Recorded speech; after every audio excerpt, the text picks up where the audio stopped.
नाम संकीर्तन की भगवान की हरे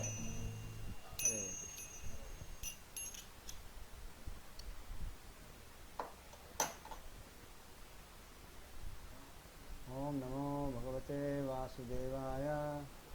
ओम नमो भगवते वासुदेवाय। ओम नमो भगवते वासुदेवाय।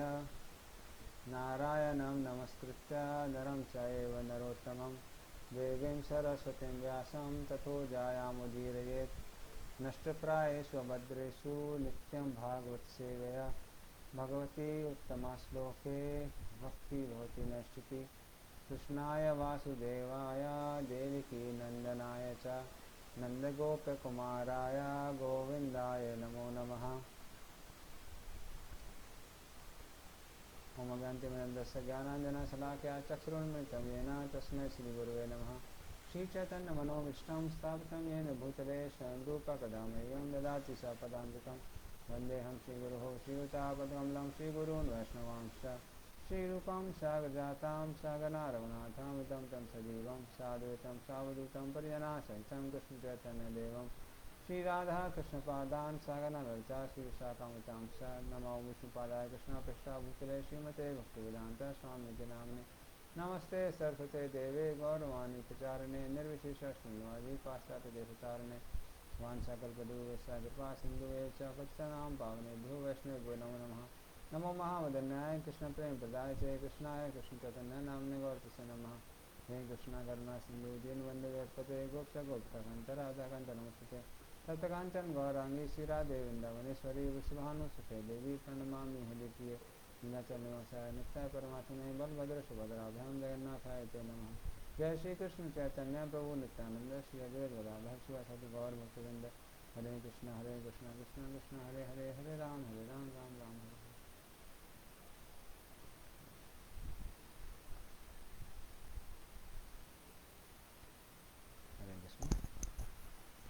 तो पहला स्कंद चौथा अध्याय श्लोक नंबर 14। तो पिछले क्लास में हमने श्लोक नंबर 1 से 13 तक सुना था और हमने सुना था कैसे सौनक आदि ऋषि परीक्षित महाराज सुखदेव गोस्वामी और श्रीमद् भागवतम के विषय में बहुत सारे प्रश्न पूछते हैं। हाँ, तो काफ़ी मधुर प्रश्न पूछते हैं और जो सूत गोस्वामी हैं उनके प्रश्नों को की प्रशंसा करते हैं। और फिर आज हम देखेंगे कैसे वो एक एक करके उनका उत्तर देना चालू करते हैं। तो इसलिए पहले वो शुरुआत करते हैं श्रीमद् भागवतम की जो हिस्ट्री है उससे चालू करते हैं। सूतवाचा द्वापरे समनुप्राप्ते तृतीये युगपर्यये जाता पराशराद्योगी वासव्यां कलया हरे।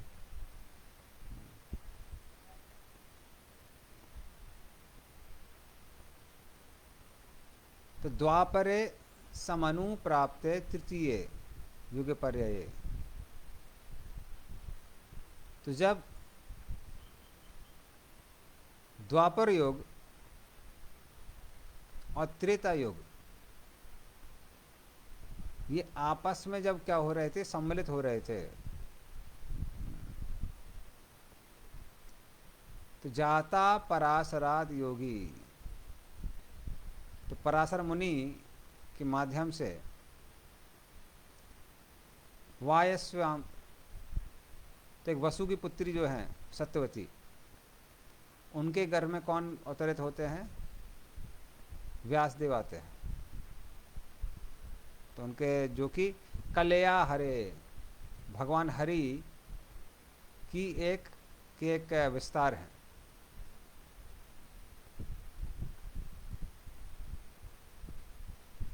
तो वसु नाम का एक जो मछुआरा था, तो वो जब एक मछली को पकड़ता है और जब उसका पेट खोलता है तो उसमें से उसको एक पुत्री प्राप्त होती है जिसका नाम था सत्यवती।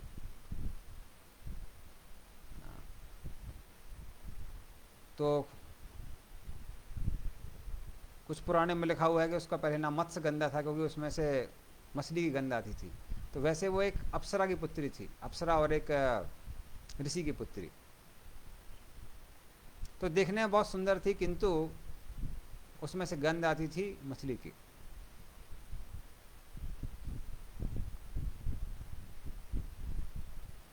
तो कानपुर के दक्षिण में एक छोटी सी जगह है जिसका नाम है कालपी, वो वहाँ पर रहा करती थी।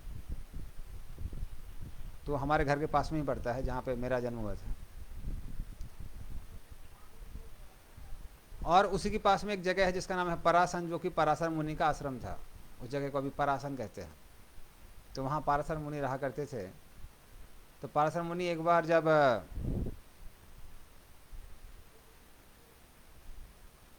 नदी को पार कर रहे थे, यमुना नदी को, अभी वहाँ पे यमुना बहती है, तो ये सत्यवती पराशर मुनि को लेके यमुना के इस छोर से उस छोर की ओर जा रही थी। उसी समय पराशर मुनि वो आकाश में देखते हैं कि जो नक्षत्रों की स्थिति है वो इस प्रकार से है कि भगवान अवतरित होने वाले हैं। और उसी समय एक आकाशवाणी होती है कि हे पाराशर, ये उचित समय है भगवान के प्राकट्य का, तो तुम इस नावे की कन्या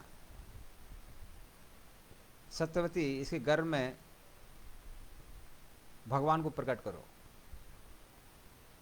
तो पारसमर मुनि को पहले अटपटा लगता है, क्योंकि वो बहुत बड़े संत थे, लेकिन क्योंकि वो देववाणी थी, देववाणी को पूरा करने के लिए वो सत्यवती के गर्भ में एक संतान को उत्पन्न करते हैं। तो पहले सत्यवती भी मना करती है सत्यवती को, फिर वो आशीर्वाद देते हैं कि यदि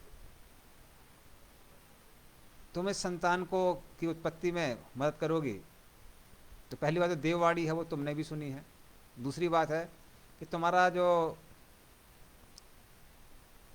कौमार्य है वो नष्ट नहीं होगा। तो कौमार्य नष्ट नहीं होगा, कुमारी ही रहोगी। और तीसरी चीज़ है, तुम्हारे शरीर से जो बुरी गंध निकल रही है वो गंध भी खत्म हो जाएगी। तो उस तरह से पाराशर मुनि उस संतान को उत्पन्न करते हैं, और तुरंत वो मत्स्य गंधा योजन गंधा बन जाती है। मतलब 1 योजन तक उसके शरीर से अब कमल की खुशबू निकलने लगती है। तो इसीलिए ये जो कृत्य था, उनका कार्य था, ये अवैध नहीं माना जाता, क्योंकि देववाणी के द्वारा था। क्योंकि साधारणतः इस संसार में जो ये बदलाव आए हैं, ये बदलाव नहीं आ सकते। और इस तरह से अगर कोई अवैध संतान उत्पन्न होती है तो वो जनरली कौन होते हैं, वो उनको वर्ण संकर कहते हैं, जो कि पाप में लिप्त होते हैं। पर किंतु हम यहाँ देखते हैं कौन किसकी उत्पत्ति होती है, स्वयं भगवान की उत्पत्ति होती है, कृष्ण द्वैपायन व्यास की उत्पत्ति होती है।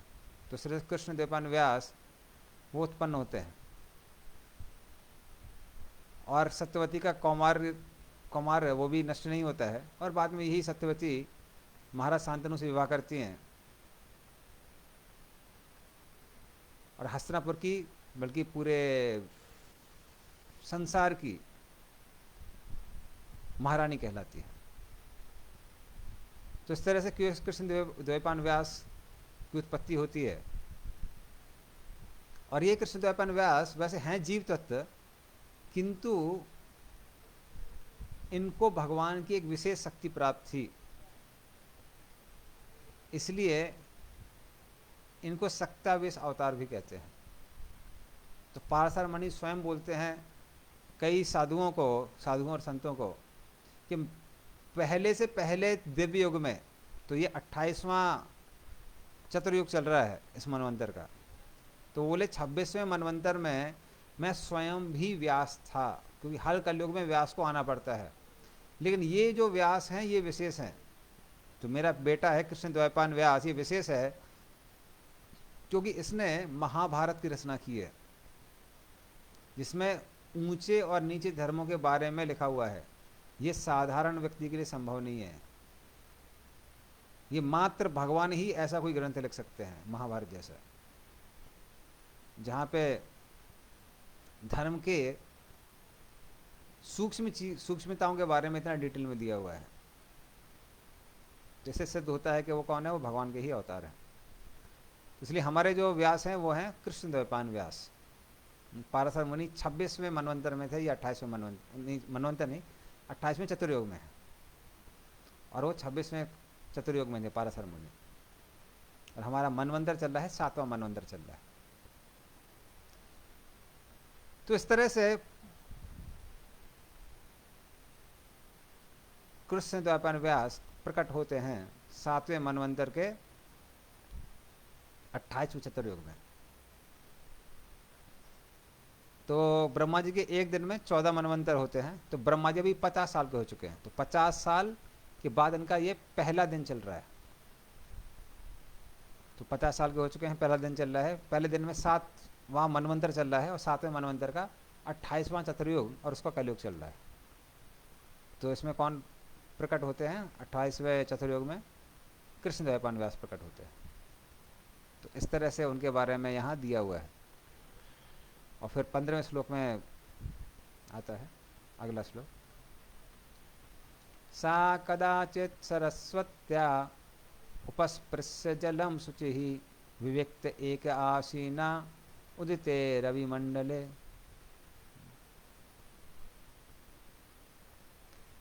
तो एक समय जब वो व्यासदेव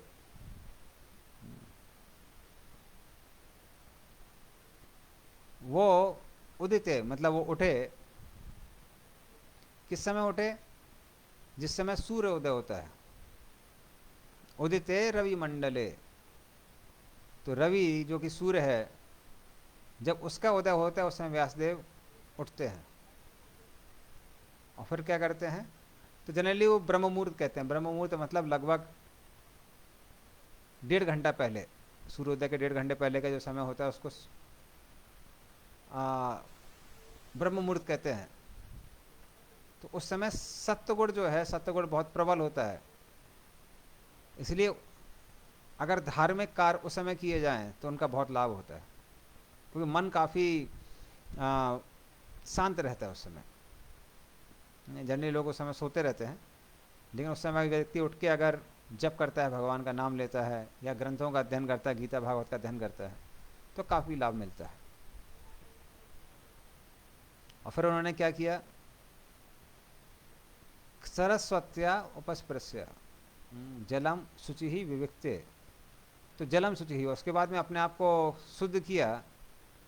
किसके जल से? सरस्वती के जल से। और फिर उसके बाद में वो क्या करने लगे? विविक्ते, उसके बाद वो ध्यान करने लगे। तो इस तरह से वो सरस्वती नदी किनारे ध्यान करते हैं। और फिर क्या होता है? परावरज्ञा सारसि काले नाव्यक्त रमहसा युग धर्मा व्यतिकरम प्राप्तम भुवि युगे युगे।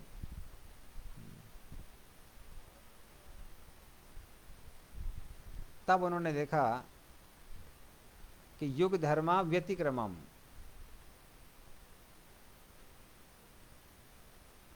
तो युग धर्म जो है उसमें क्या हो रहा है? उसका व्यतिक्रम हो रहा है, मतलब कुछ उल्टा सीधा चल रहा है। तो ये युग युग में होता रहता है। काले न रमहसा, तो ये काल के प्रभाव से होता रहता है पृथ्वी पर। तो उन्होंने देखा कि किसी कारण से इस संसार में क्या हो रहा है? युग परिवर्तन के कारण कुछ गड़बड़ी दिखाई दे रही है। तो वो कलयुग का प्रभाव है। तो कलयुग का प्रभाव उनको दिख रहा था।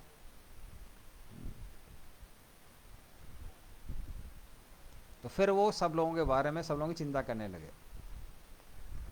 भौतिका नाम च भवा भावानाम शक्ति ह्रासम च तत्कृतम अश्रद्ध धानान निस्सत्वान दुर्मेधन हसितायुषा दुर्भगाम च जनान्वीक्ष्य मुनिर्दिव्येन चक्षुषा सर्ववर्णाश्रमाणाम यद दध्यो हितम अमोघ दृक्।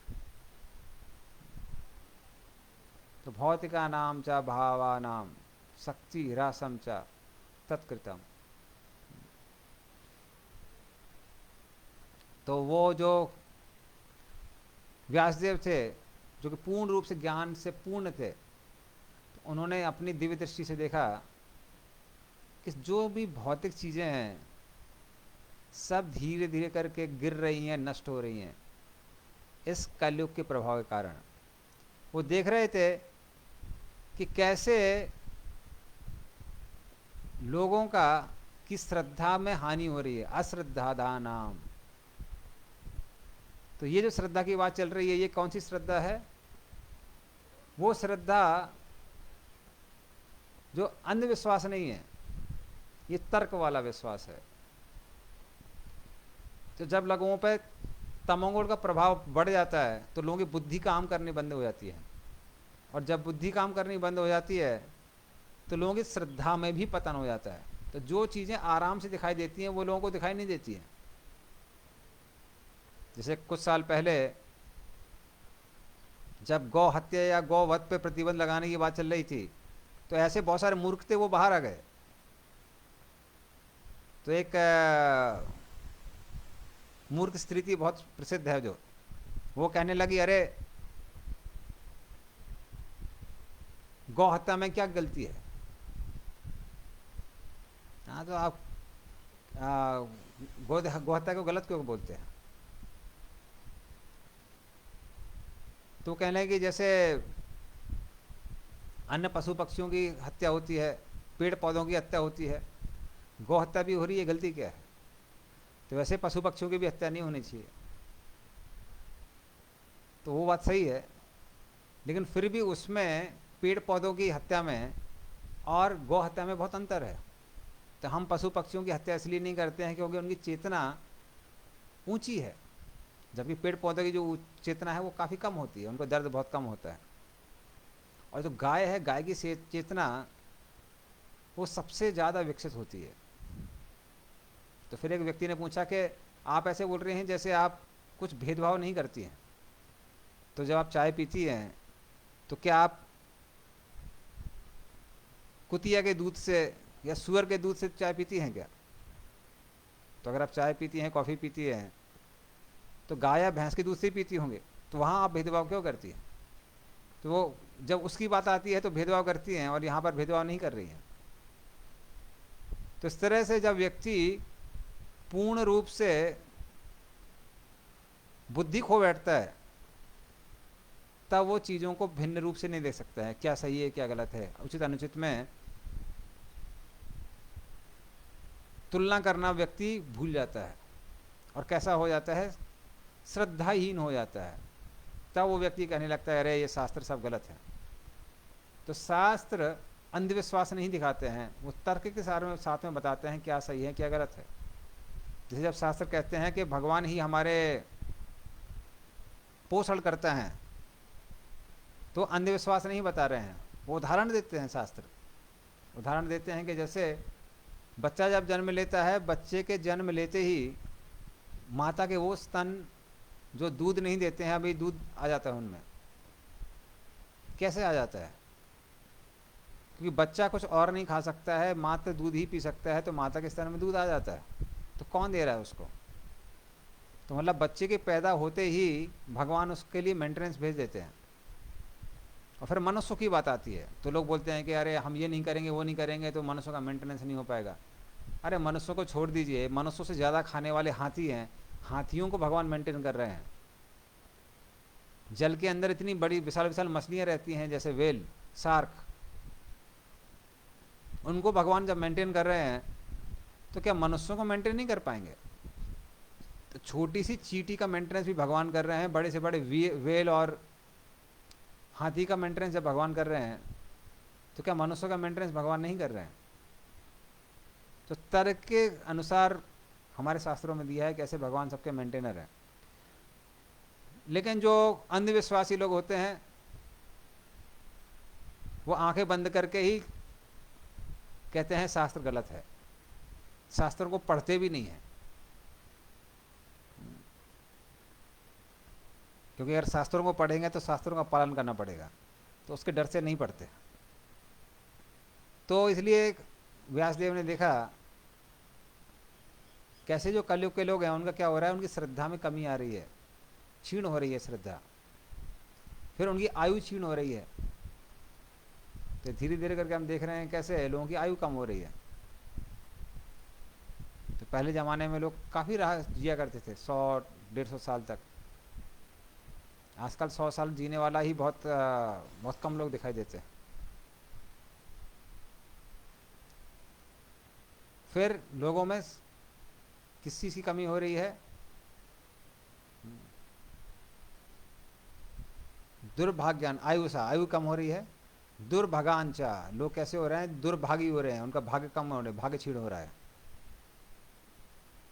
जनान वीक्ष मुनि, हाँ तो मुनि ने देखा किस तरह से उनका भाग्य भी क्षीण हो रहा है। लोगों के अंदर धैर्य कम हो रहा है क्योंकि सत्व गुण की कमी हो रही है। तो जब उन्होंने देखा कि अरे कलयुग में इतने सारी खराबियां हैं, तब वो सोचने लगे कि अलग अलग जो लोग हैं, अलग अलग वर्ण में, आश्रम में, उनके लिए कुछ अच्छा किया जा सकता है क्या, उनके कुछ हितकारी किया जा सकता है क्या। दद्यो हितम, तो उनके हित के बारे में वो सोचने लगे। तो अपने आप में बहुत खुश थे, लेकिन दूसरे के हित के बारे में सोचने लगे। इसलिए जो बड़े बड़े साधु संत होते हैं वो स्वार्थी नहीं होते हैं, वो लोगों के कल्याण के लिए कार्य करते हैं, भले ही अपने जीवन में वो कितने भी संतुष्ट और प्रसन्न क्यों ना हो। ये एक साधु के लक्षण है। पर दुख दुखी, जो दूसरे के दुख को देखकर दुखी होता है और दूसरे के सुख को देखकर सुखी होता है, तो ऐसे व्यक्ति को साधु कहा जाता है। तो इस तरह से एक साधु दूसरे के लिए जीवन जीता है, अपने लिए जीवन नहीं जीता है। तो कई बार लोगों को समझ में नहीं आता कि अरे भाई ना, कई बार हमारे मंदिर में लोग आते हैं, देखते हैं इतने पढ़े लिखे लोग हैं, आईआईटी से, एनआईटी से, डॉक्टर हैं, मेडिकल से, वो छोड़ छाड़ के साधु बन जाते हैं। तो उनको समझ में नहीं आता कि आपके जीवन में तो कोई कमी नहीं थी, आप चाहते तो बहुत धन कमा सकते थे, सुख कमा सकते थे, तो फिर आप छोड़ छाड़ के इस भक्ति मार्ग में क्यों आए। किसके लिए, दूसरों के लिए। क्योंकि गृहस्थ जीवन में भी व्यक्ति भक्ति कर सकता है, लेकिन अगर दूसरों के लिए जीवन जीना है तो फिर परिवार को छोड़ना पड़ता है, वरना पारिवारिक जिम्मेदारियों के साथ में दूसरों के लिए कल्याणकारी कार्य करना बहुत मुश्किल हो जाता है। तो इसलिए साधु जो जीवन जीता है वो दूसरों के लिए। तो हम देखते हैं यहाँ पे व्यासदेव भी दूसरों की चिंता कर रहे थे, अपनी चिंता नहीं कर रहे थे। देखते हैं कलयुग कितना बुरा प्रभाव है, कुछ करना चाहिए। और फिर वो क्या करते हैं, चातुर्होत्रम कर्म शुद्धम प्रजानाम वीक्ष्य वैदिकम वधाद यज्ञ संतत्य वेदे वेद में काम चतुर्विधम। चतुर्होत्रम कर्म शुद्धम, तो उन्होंने देखा कि ये जो चतुर्होत्र या फिर होम है, जो कि कहाँ दिया है, वैदिकम, वेदों में दिया हुआ है, तो उससे क्या होगा, लोगों का जो व्यवसाय है उसकी शुद्धि हो सकती है ना। तो कर्म शुद्धम, उससे लोगों के कर्म कैसे हो सकते हैं, शुद्ध हो सकते हैं। और इसी ध्यान के साथ में उन्होंने क्या किया, एक जो वेद है, वेदम एकम चतुर्वेदम, उसको 4 भागों में विभाजित कर दिया, ताकि लोग वेदों को और आसानी समझ सकें। क्योंकि जैसे हमने बताया, कलयुग में लोगों की बुद्धि जो है वो कम हो जाती है, तो पूरा एक वेद एक साथ दे दिया जाए तो लोगों को समझ में नहीं आएगा। तो इसलिए उन्होंने सोचा कि थोड़ा क्लासीफाई करना चाहिए। इसलिए आजकल जो स्टडी है उसको एनालिटिकल स्टडी कहते हैं। तो पूरा एनालिसिस किया जाता है, चैप्टर में डिवाइड किया जाता है, फिर छोटे छोटे टॉपिक्स में डिवाइड किया जाता है, टॉपिक सब टॉपिक, इतना को डिवीज़न करने के बाद में लोगों को कोशिश की जाती है कि उनको समझ में आएगा। फिर भी उतना होने पर भी लोगों को समझ में नहीं आता है। 10 बार किताब से पढ़ते हैं और फिर भी भूल जाते हैं। तो पहले के लोग हुआ करते थे जिनको बोलते थे हम श्रुतिधर, मतलब एक बार सुन लिया कोई भी बात तो याद रहता था। लेकिन वेद व्यास ने देखा कि नहीं, कलयुग के जो वासी हैं वो सुन के नहीं याद रख सकते हैं, इसलिए वेदों को क्या करना पड़ेगा, लिखना पड़ेगा। तो लिखने का कार्य उन्होंने चालू किया। और उस जमाने में प्रिंटिंग प्रेस नहीं थी। हाँ, तो स्वयं उन्होंने लिखने का वो जो कार्य था वो प्रारंभ किया। और उसके लिए उसको डिवाइड किया अलग अलग कैटेगरीज में। तो एक क्लास में अगर आपको याद होगा तो हमने वो पूरा चार्ट आपको दिखाया था कि कैसे कैसे वेद व्यास क्या करते हैं, उसको क्लासिफाई करते हैं वेदों को। तो इस तरह से वो उसको 4 भागों में क्या करते हैं, विभाजित करते हैं। 4 वेदों में विभाजित करते हैं, ऋग्वेद, सामवेद, यजुर्वेद, अथर्ववेद। इनमें उसको विभाजित करते हैं वेद व्यास, ताकि कलयुग की जो मोटी बुद्धि वाले लोग हैं वो उसको याद रख पाएंगे। इसलिए उन्होंने लिखना प्रारंभ किया। आजकल लोग पढ़ते हैं जो लिखा हुआ है उसको याद करते हैं, याद करते हैं, याद करने की कोशिश करते हैं, एग्जाम के सामने क्वेश्चन आता है भूल जाते हैं। तो ये कलयुगी बुद्धि है। तो लोग पहले बोलते थे कि अरे भाई पहले ज़माने में लैपटॉप नहीं हुआ करते थे, हार्ड डिस्क नहीं हुआ करती थी, आजकल हम कितने विकसित हो गए हैं, ये सारी चीज़ें हमारे पास हैं। तो पहले ये चीज़ें क्यों नहीं थी? क्योंकि इन चीज़ों की आवश्यकता नहीं थी।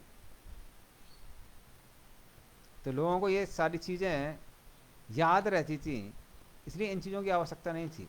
या फिर पहले लोग बोलते हैं देखो वेस्टर्न कंट्रीज में घड़ी थी, हमारे यहाँ घड़ी नहीं थी। छोटे में हमें भी याद है अभी भी कि हमारी जो नानी थी वो लगभग 5-10 मिनट के अंतराल के अंदर, इतना गलत हो सकता है लेकिन उसके अंदर समय बता दिया करती थी कितना समय हो रहा है, मात्र सूर्य को देखकर।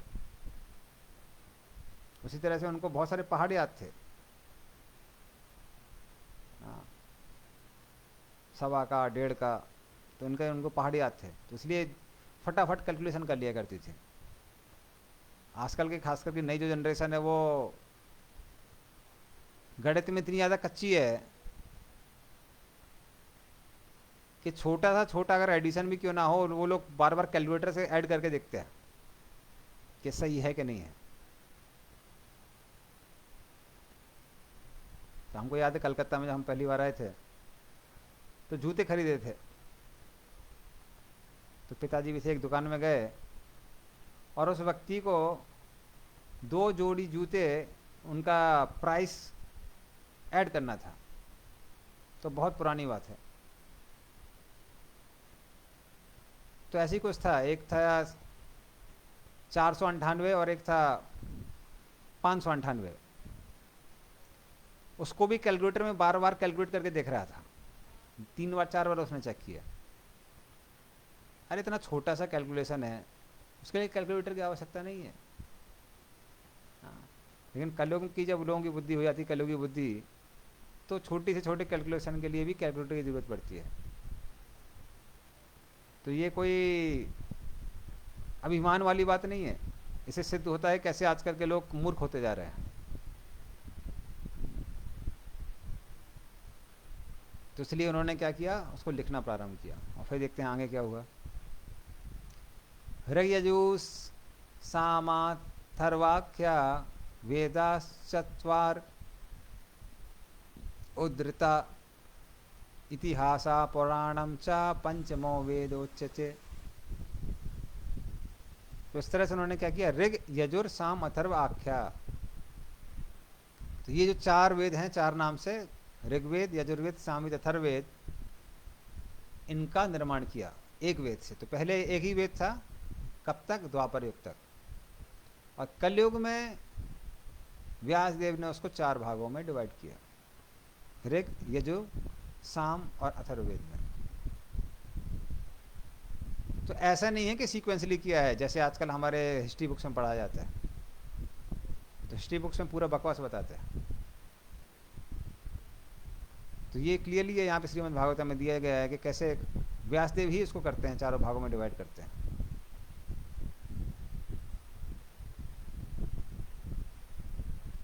लेकिन जो इतिहास हैं और पुराण हैं, तो जैसे रामायण आदि पुराण, जैसे श्रीमद् भागवतम आदि, तो रामायण महाभारत ये सब इतिहास में आते हैं कि जो हिस्टोरिकल रिकॉर्ड है, जो कि पहले हुए थे। और जो पुराण हैं इनको पंचम वेद कहते हैं। तो इस तरह से 4 वेद उन्होंने लिखे, और फिर जो 5वां वेद था वो था पुराण और इतिहास।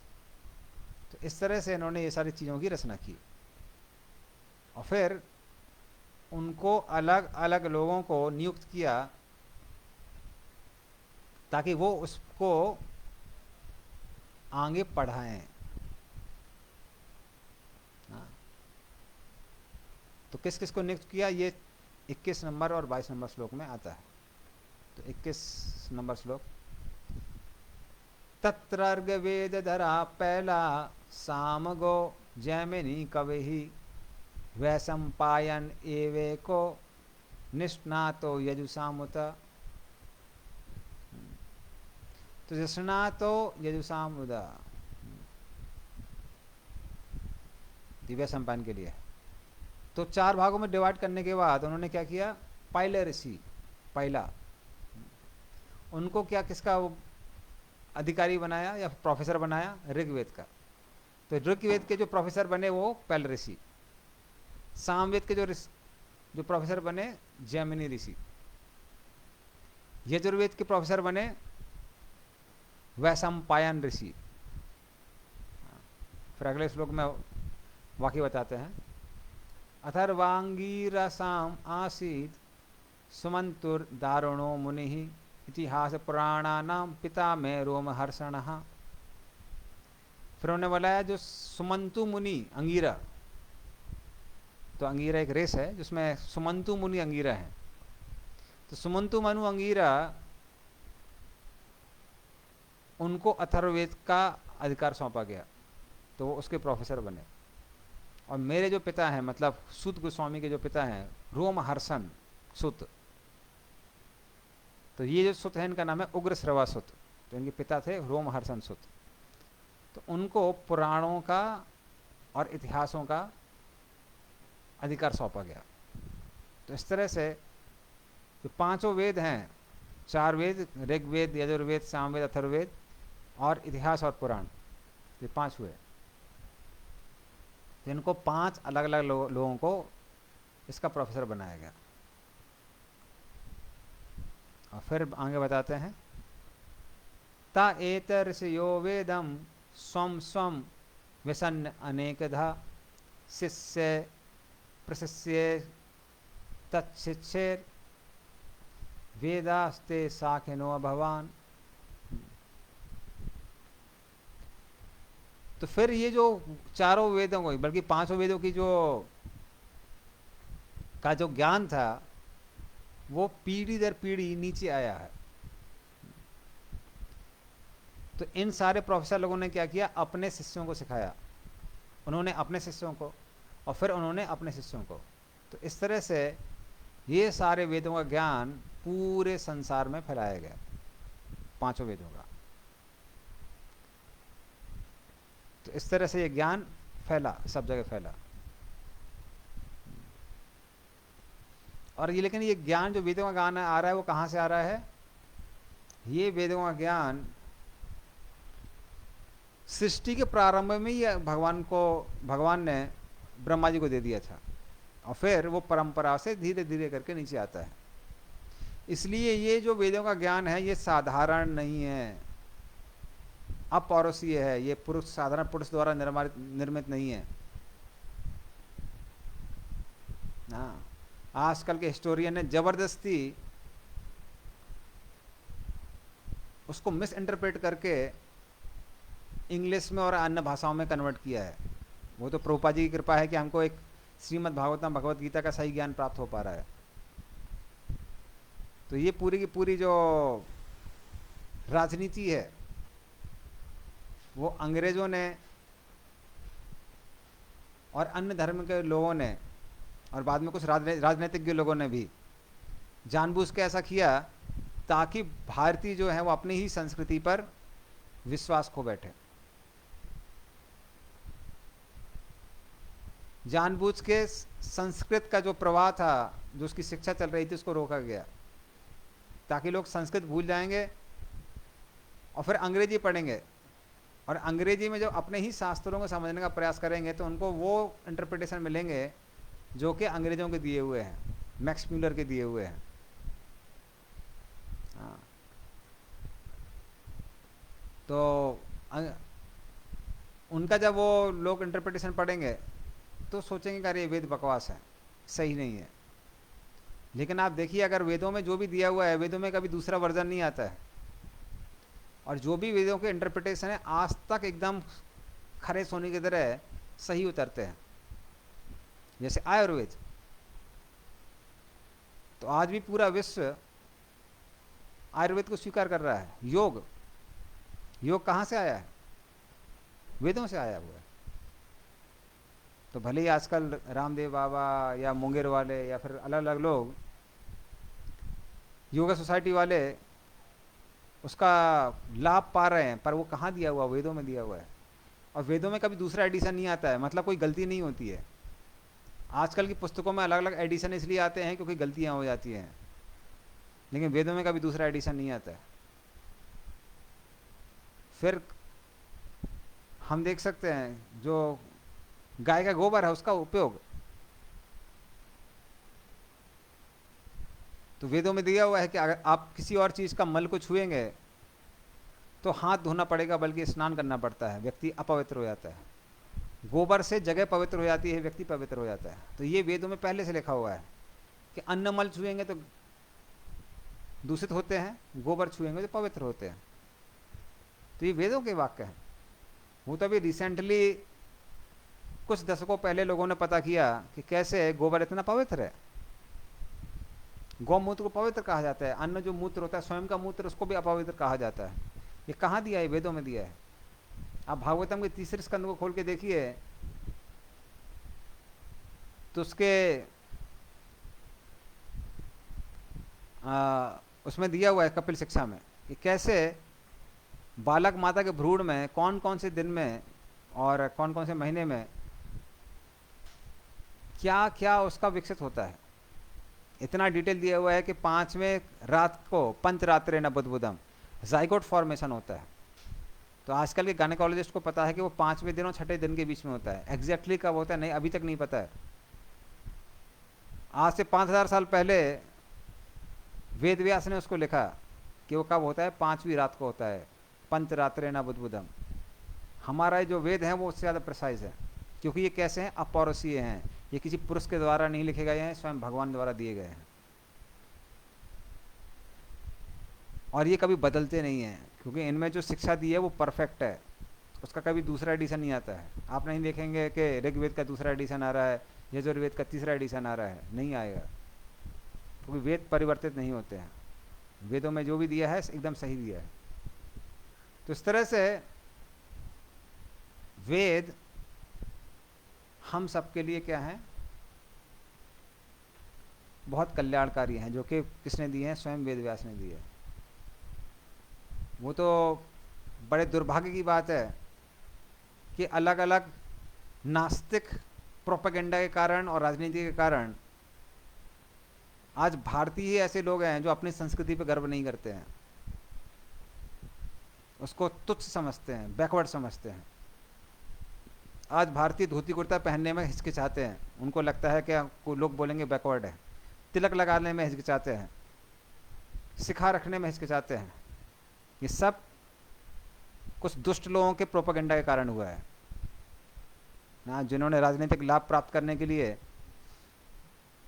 भारतीय संस्कृति को नीचा करके दिखाया है। तो ये सारा सिस्टमेटिक प्रोपेगेंडा हुआ है भारतीय संस्कृति को नीचे दिखाने का। लेकिन आज भी अगर कोई वेदों का उपयोग करता है तो उसमें वो उसको अद्भुत लाभ प्राप्त होगा, और दुनिया कर रही है। भारत में उतना लोग योग नहीं कर रहे हैं जितना पश्चिम में कर रहे हैं। अमेरिका में जाके देखिए, गली गली में योगा सोसाइटी खुली हुई है। तो पूरा विश्व वेदों का लाभ उठा रहा है, और हम भारतीय सोचते हैं कि हम वेदों को अगर मानते हैं तो हम पिछड़े हुए हैं। तो ये बड़े आश्चर्य की बात है और बड़े दुर्भाग्य की बात है। तो इस तरह से वेद व्यास ने क्या किया, इन वेदों का विस्तार किया, उसको विभाजित किया 5 भागों में, और फिर उनके करुणा के बारे में बताते हैं 24 और 25वें श्लोक में। ता एव वेदा दुर्मेधेर धारयन्ते पुरुषेर यथा एवं चकार भगवान व्यासा कृपण वत्सलः।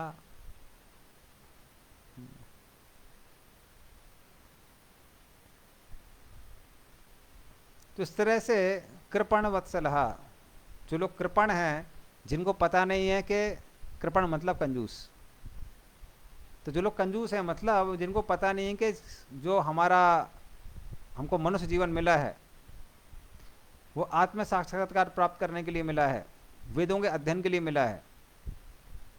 जो लोग मनुष्य जीवन को मात्र पशु पक्षियों की आदतों में या फिर उनके कार्यों में व्यर्थ ही गवा देते हैं, आहार में, निद्रा लेने में, मैथुन करने में, इनमें ही गवा देते हैं, वेदों का अध्ययन नहीं करते हैं,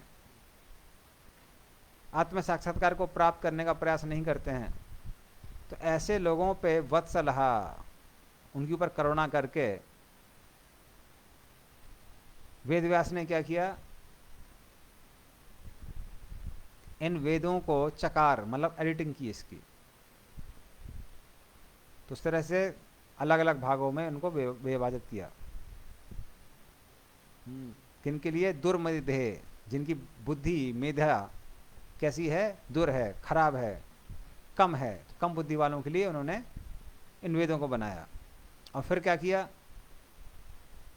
जो लोग इतना भी नहीं समझ पाते उनके लिए भी कुछ किया। वो 25 नंबर श्लोक में आता है, स्त्री सूद द्विज बंधु नाम त्रयी ना श्रुति गोचरा कर्म श्रेयसी मूढ़ा नाम श्रेय एवं भवेद यह इति भारतम आख्यानम कृपया मुनिना कृतम। तो जो स्त्री शूद्र द्विज बंधु, तो जो लोग इन चीजों को भी नहीं समझ सकते हैं, श्रुति गोचरा, तो ये श्रुति हैं, उनको अपनी गो मतलब इंद्रियों से नहीं ग्रहण कर सकते हैं। हाँ, तो उनके लिए उन्होंने क्या किया, उनको जीवन का लक्ष्य समझाने के लिए महाभारत की रचना की, ताकि महाभारत को पढ़ के पहली बात तो वो लोग महाभारत की ओर आकर्षित होंगे, और फिर महाभारत की जो मुख्य दवाई है भगवत गीता, उसको ग्रहण करके वो जीवन के लक्ष्य को प्राप्त करेंगे। तो इसलिए जो लोग ये वेद भी नहीं समझ सकते हैं उनके लिए उन्होंने महाभारत की रचना की। इसलिए महाभारत में देखते हैं कि महाभारत में वो बहुत इंटरेस्टिंग चीज़ दी हुई है, युद्ध। तो आजकल जो भी मूवीज़ हिट होती हैं उसमें प्राइमरीली 2 चीज़ दिखाते हैं, एक तो रोमांस दिखाते हैं और एक वॉयलेंस दिखाते हैं। तो महाभारत में दोनों चीज़ें आती हैं। हाँ, तो इसलिए लोग चीज़ों को पढ़ते हैं कि चलो युद्ध के बारे में देखेंगे, या फिर द्रौपदी का चीरहरण होता है तो उसके बारे में देखते हैं, अरे बड़ी इंटरेस्टिंग चीज़ है, न्यूज़पेपर में छापने लायक है कि एक अच्छे परिवार की जो पत्नी थी, वो स्त्री थी, उसका चीरहरण होने वाला है। तो लोग बड़े ध्यान से उसको स्टोरी को सुनने की कोशिश करते हैं और देखते हैं कि द्रौपदी का चीरहरण हो रहा है, लेकिन साड़ी इतनी निकल आती है कि पता नहीं चलता है कि ये नारी की साड़ी है या साड़ी की नारी है, साड़ी ही साड़ी निकलती रहती है। तब समझ में आता है कि ये साड़ी किसने दी है, ये कृष्ण ने दी है। तो इस तरह से वो लोगों को अट्रैक्ट करते हैं अलग अलग एपिसोड से महाभारत के।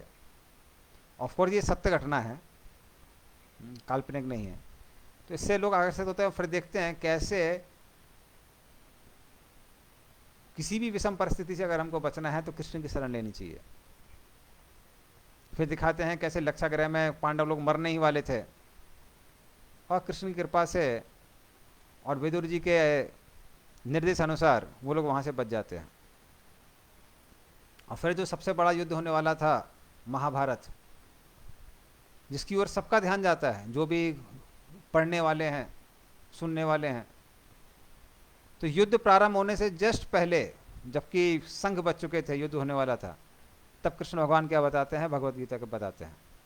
तो उस तरह से वेद व्यास महाभारत द्वारा सबका ध्यान आकर्षित करते हैं और उसमें क्या करते हैं, उसमें ये जो आध्यात्मिक ज्ञान है उसको लोगों को बताते हैं। तो ये वेद व्यास ने किया। जो लोग वेद नहीं समझ सकते हैं उन पर कृपा करने के लिए। तो महाभारत का जो बाकी हिस्सा है वो लड्डू जैसा है, ताकि उसको उसकी ओर लोग आकर्षित होंगे। अगर कोई बच्चा दवाई नहीं खाता है तो माँ क्या करती है, कभी कभी लड्डू में भर के अंदर दवाई को डाल के देती है, ताकि बच्चा लड्डू खाने के बहाने दवाई खा लेगा। तो जो भगवत गीता है वो दवाई जैसी है, और महाभारत का वो जो बाकी पार्ट है वो लड्डू जैसा है। तो लोग लड्डू खाने के लिए लालायित होते हैं, युद्ध के बारे में सुनना चाहते हैं, और बीच में वेद व्यास क्या डाल देते हैं, गीता डाल देते हैं, जिसके माध्यम से उन लोगों को भी समझ में आएगा कि जीवन का लक्ष्य क्या है। वो लक्ष्य क्या है, कृष्ण के चरणों में अपना जीवन समर्पित करना, सर्वधर्मान परित्यज्य, भगवान की भक्ति करना, मन मना भाव मद भक्तो। तो इस तरह से भगवान की भक्ति के बारे में वो महाभारत में बताते हैं। लेकिन कई बार लोग इतने एक्सपर्ट होते हैं कि लड्डू में से दवाई को निकाल के फेंक देते हैं और लड्डू खा लेते हैं, गीता छोड़ देते हैं। इसलिए आगे वेद व्यास ने कुछ किया, वो हम लोग अगले क्लास में सुनेंगे। तो आज की कथा को यहीं विराम देते हैं। नंदराज श्रीमद् भागवतम की जय, शील प्रभुपाद की जय।